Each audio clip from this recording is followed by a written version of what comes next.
you hear me? No. I don't know if this needs to be turned up. Can you hear me? We have these fabulous, really high-tech, non-directional mics here at Rosemont. So I'm just telling both Mac and Adam, you have to talk directly into the microphone. Sorry. Or you could do it rock star style. We decided you could just throw it down on the ground and like, whatever you want to do. Yeah, right? Yeah. Yay, Courtney. All right.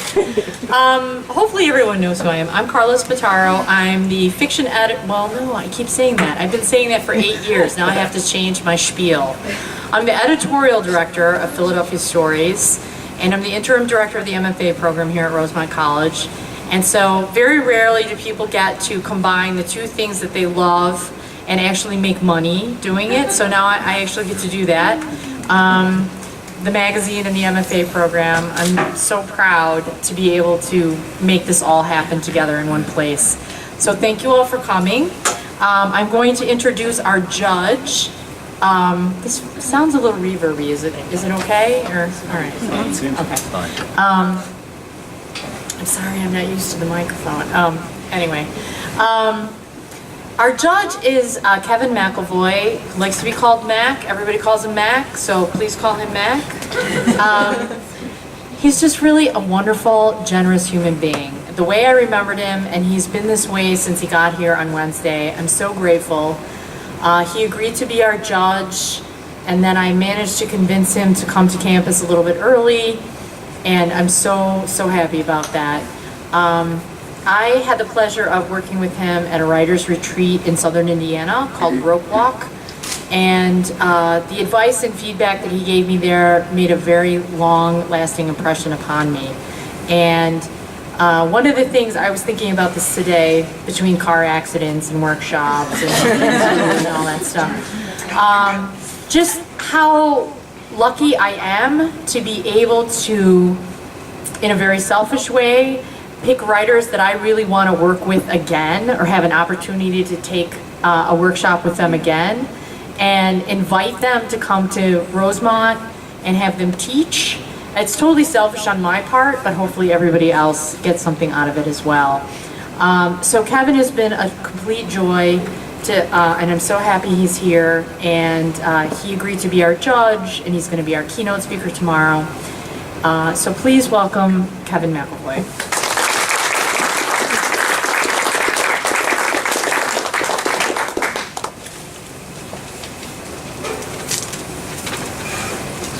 Good to see all of you, and it is great to be here. I'm not actually using this mic, am I? I have to use it just like this. It is wonderful, wonderful to be here. It's always wonderful to be among writers, always. It's great as a writer to be in a library, right? I mean, this is, for many of us, this is actually the place that so significantly shaped us as a library. My father worked in the steel mills all of his life. Every Wednesday of my youth, we went into the same community, small community library in Granite City, Illinois, and checked out books. It was a huge bond between my father and me. It was a huge shaping experience. Here I am, standing among writers. There are the volumes, the periodical volumes that say American writers, right?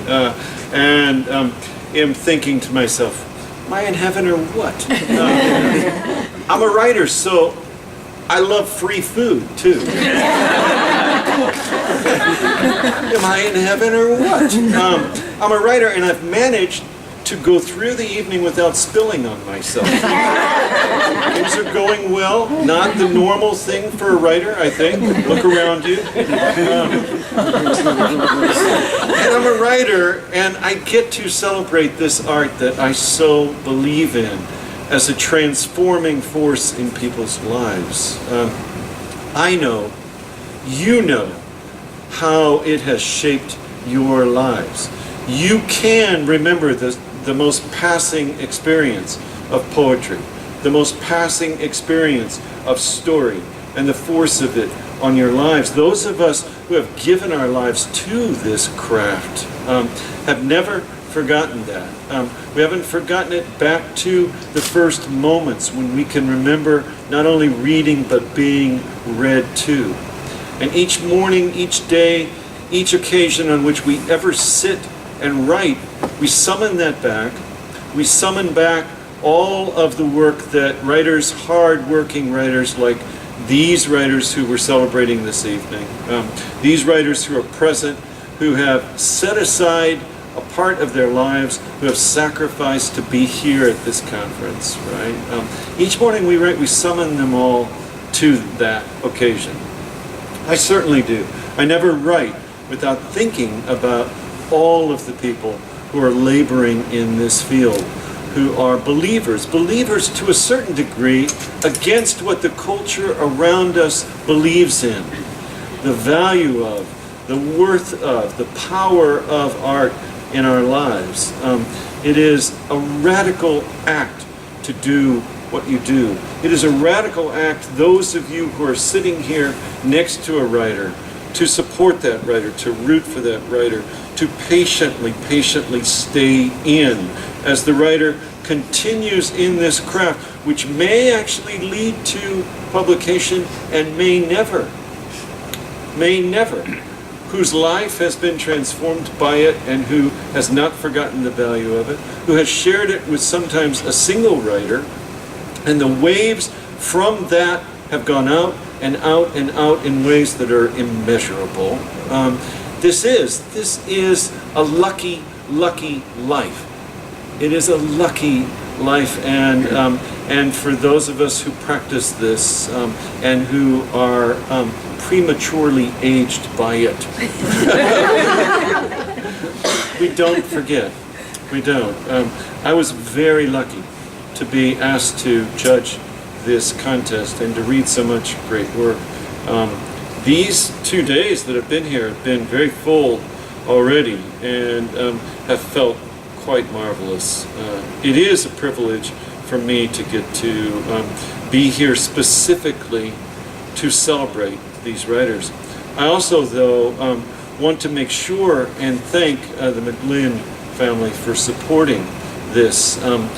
As I tried to express to you while I was working so hard not to spill on myself in that adjoining room, I am so thankful to you. We can go a long time as writers without having something like this that gives us this boost.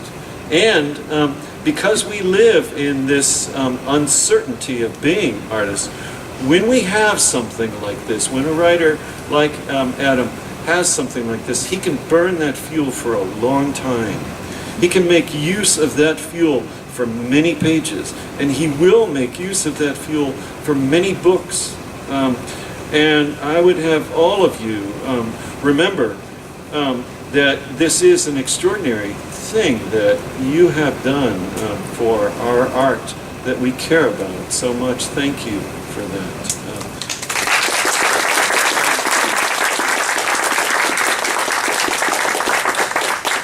We're going to get to hear Adam read. We also have the privilege of having another writer who was a runner-up in this present, and that is Jenna Llewellyn, and I want to make sure that she stands and is recognized.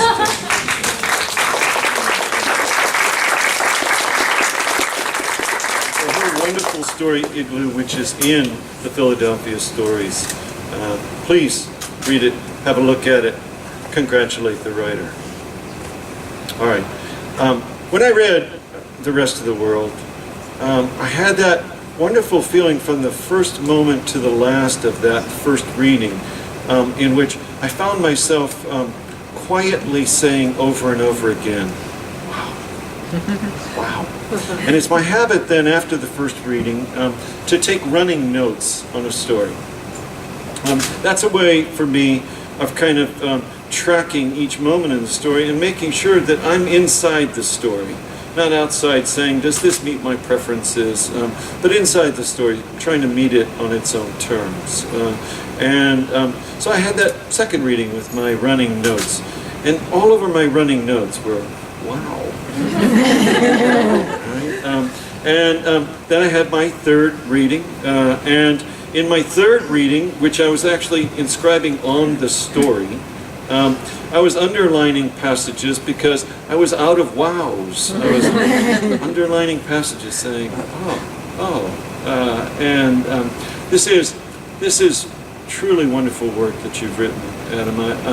I am so excited for you, and so excited that there is occasion for us, all of us who love this art, to say, wow. Here is what I wrote. It is very brief. Here's what I wrote about the rest of the world. In the rest of the world, the reader intimately experiences the vulnerable condition of the major characters, the young adult Franklin and the child Maya. Each moment of the story powerfully, vividly presents the irrecoverable losses and impossible choices of Franklin and Maya in the world they have known, the Freedom House projects, a world that cannot be saved from destruction. This unflinching story, written with remarkable sensitivity and skill, pours darkness into your heart at the very moments it pours in piercing light. I'm very honored to introduce Adam Schwartz.